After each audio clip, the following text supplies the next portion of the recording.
Many of our viewers are familiar with the Jewish festival of Yom Kippur. And often we get the question, what exactly is Yom Kippur? Yom Kippur is a very solemn day for Jews today in the world who keep this, but it is actually a day that is taken from Leviticus chapter 23 and verse 27 that begins to describe a very solemn day on the 10th day of what is the seventh month on the Hebrew calendar or God's calendar. It says, "There will be a day of atonement. It shall be a holy convocation to you, and you will afflict your souls and offer an offering made by fire."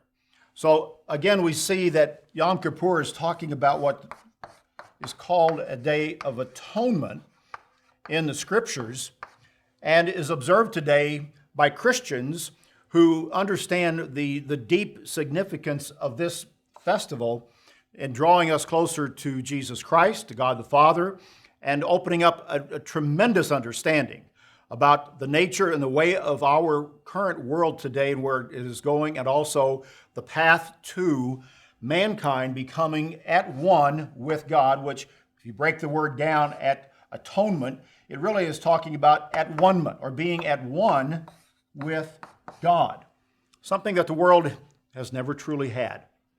The Day of Atonement points to that day when it is kept with the full understanding of the Bible, the Old Testament scriptures and the New Testament scriptures.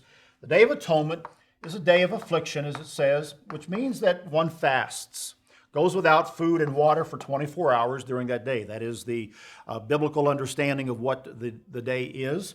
But there's much other significance to this. When we tie in the scriptural understanding and the full New Testament revelation that comes to this, the Day of Atonement tells us and helps us to understand that it is a time looking forward to a period when Satan, the devil, will be removed and his influence will be removed from this world. 2 Corinthians chapter 4 and verse 4, Paul tells us that Satan is the god of this world. Yes, there is a God of this world with a little g, other than God the Father and Jesus Christ, and that satanic God has deceived the world and holds it captive. This is a tremendous biblical understanding. The Day of Atonement shows us a time when an angel with a key to what is called the bottomless pit in Revelation chapter 20 and verse 1 descends and grabs hold of that serpent, the devil, and binds him in what is called a bottomless pit for 1,000 years. This is what this Day of Atonement signifies and points toward that tremendous event. And when that happens, the source of world deception of every form, religious, political, philosophical, every form of deception that has entrapped our world, causing suffering untold throughout the ages, the author of that, Satan, will be removed and his influence will be removed from mankind for that period of time. And then, as Christ returns, and as he begins to restore to this world a sense of balance and order that it has not had for some time, man can be truly then at one with God.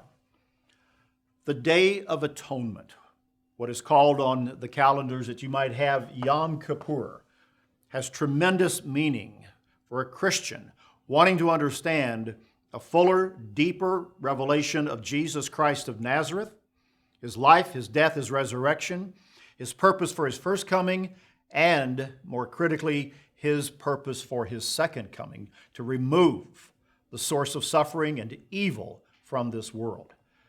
Believe me, you want to understand what this Day of Atonement means. You want to keep this Day of Atonement. It is the one answer that will help you unlock one of life's greatest mysteries and give you understanding to understand this current world and the hope that lies ahead. The Day of Atonement. Look into it. Go to beyondtoday.tv and study into this topic. SBT Daily. Join us next time.